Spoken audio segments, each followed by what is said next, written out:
What's going on, guys? Let's do it. The brand new Smith & Wesson CSX.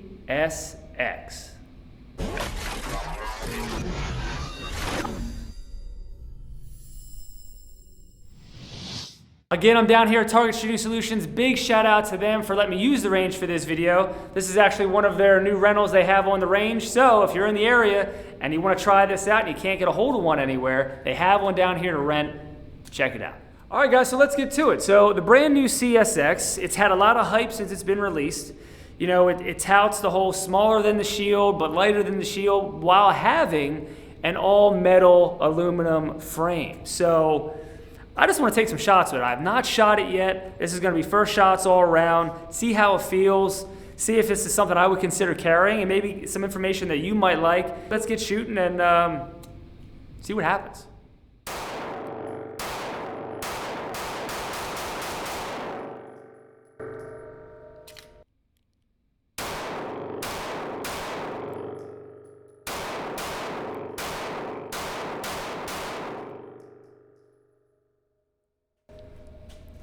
What I noticed just a couple times is when I felt like the trigger reset, it didn't. So I hadn't let off all the way, but it felt like it had reset.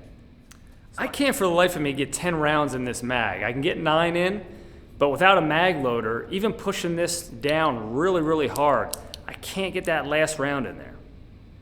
Maybe the mags just need to be broken in, I'm not sure, but I cannot get that 10th round in at all.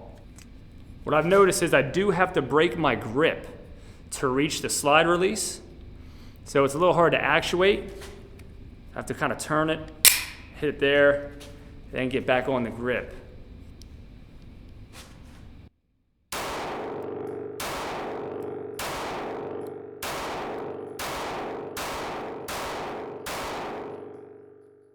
That time I didn't have any problem. I really was focusing on trying to feel the reset, and it was okay. But I don't know, the trigger feels kind of weird. It's not like a...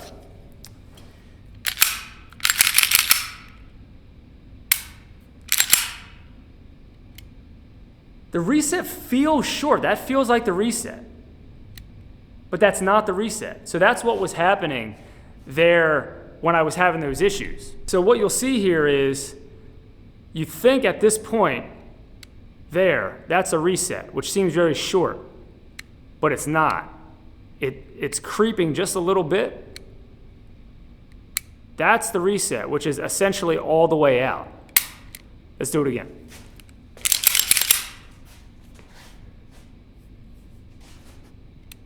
That's where you think the reset is.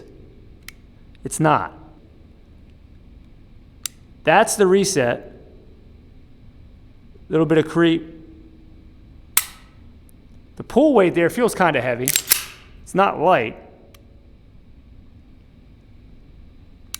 That's the reset, which is essentially all the way out. So you have the tab here to push in.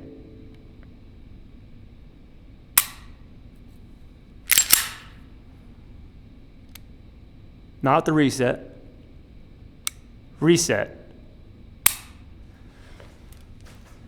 So what I was seeing was, again, I thought there was a reset there, and there wasn't.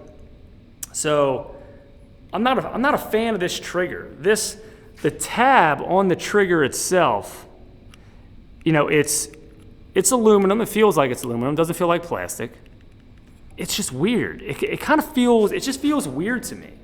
The safety is all right as far as if you were going to carry this with a safety and cocked and locked, or whatever you wanted to do. It's easy enough to flick on and off. But I noticed with my size hands, which are not very large, reaching the slide release with a proper grip is not, I can't do it. It's not easy. I have to break grip to come around a little bit and hit there. So here, not very easy. Break grip, easier. It does feel very stiff though. So you really got to kind of dig in there and push down on it.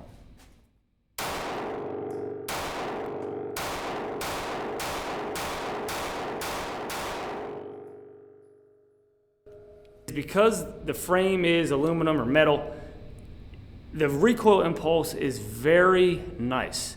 Very easy to control. I found it if I found it comfortable to shoot in the way that there is weight to the gun. So it really felt like it was very easy to keep that muzzle down on follow-up shots. But I'm just not a fan of that trigger. I don't like the trigger. I don't know. I don't love the trigger. I hope in the aftermarket there will be companies that come out with an upgrade to this. I'm just not a fan of this trigger at all. Let's do it again. Something else to note is this is a 9mm, if you haven't already figured that out yet. The 30 Super Carry is essentially non-existent. Can't find any ammo, can't find any guns. This is a 9mm. Curious to see how the 30 Super Carry actually feels and how it shoots. I was at SHOT Show. I did not make it to the Smith booth. I know they had it there. People were shooting it. I just missed that one. So unfortunately, I can't really compare the two. But the 9, I mean, it feels nice. It feels nice. So let's run it here some more.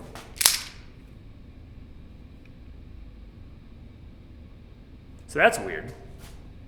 It did not chamber the round, but did not lock open either. So it's kind of stuck. Here we go.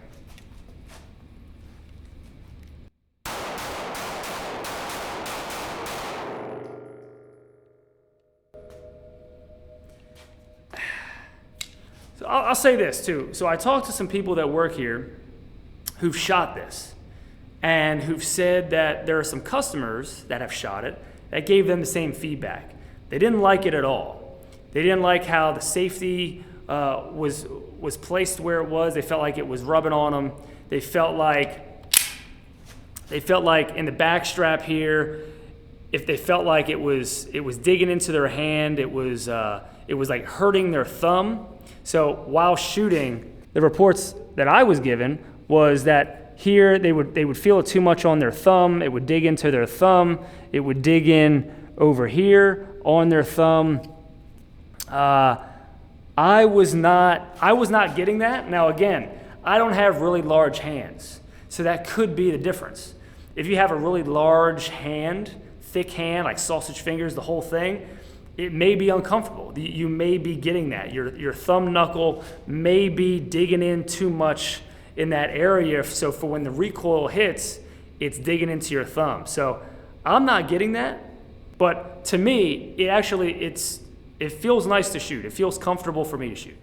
Not sure if this is just from dry hands, but the aggressive slide cuts here, when grabbing it to pull it back in that area, dug into the side of my finger, which again, my hands are dry, it's the wintertime, so that may not be a thing actually, but it does feel, in this area here on both sides, it does feel kind of sharp. Maybe you want that better grip. Just something to note. To me, it does feel, it's a very jagged edge there.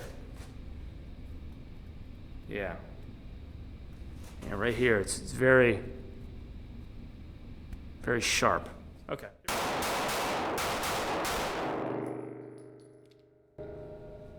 All right, guys, so there it was a quick rundown of the new Smith & Wesson CSX. I tried to be as impartial as possible from already getting some information from people who have shot it, who did not like it, but really trying to feel the gun as it's shot and in my hand. That wasn't my experience. That's a lesson for you. Don't let other people with a bad experience with a gun, maybe persuade you to not buying a gun, because it's different for everybody. You really got to get hands-on yourself, shoot it yourself, or even if you can, shoot it yourself, but at the very least, handle a gun yourself before you discount it from someone else who said, they didn't like it for whatever the reasons were. So to me, I actually like it. It felt nice. Would I buy it? I don't know.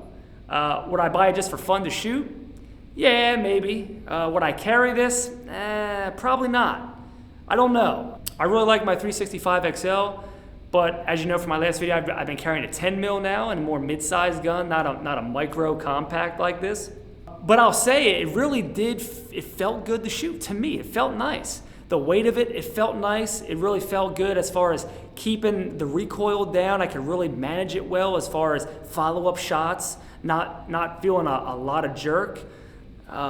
it felt good. It felt good. So I think they did a good job with this thing overall. Something to note. It's a little warm, right? I can start to feel some heat transfer into the frame. So if you're shooting this a lot for an extended period of time, you know, it may get much warmer, and it may be borderline, you know, uncomfortable to hold or shoot for an extended period of time. You know, is this gun marketed for, you know, long trips to the range and putting hundreds and hundreds of rounds through it at a time? Maybe not. You know, it's marketed for carrying concealed and, you know, shooting, you know, if you actually need to save your life, but while also, you know, making sure you're comfortable shooting it and practicing and getting your training in, you know, on the range. So I don't know, that could be a downside too. It does feel a little warm, but as I'm talking to you now, the heat is dissipating, so I don't feel it as much as I did originally. The barrel still is warm, slide not so much, and the frame not so much, but it was right away after firing. So, all right guys, quick video, thanks for watching. Don't forget Steve MP5 on Instagram. I'll see you next time.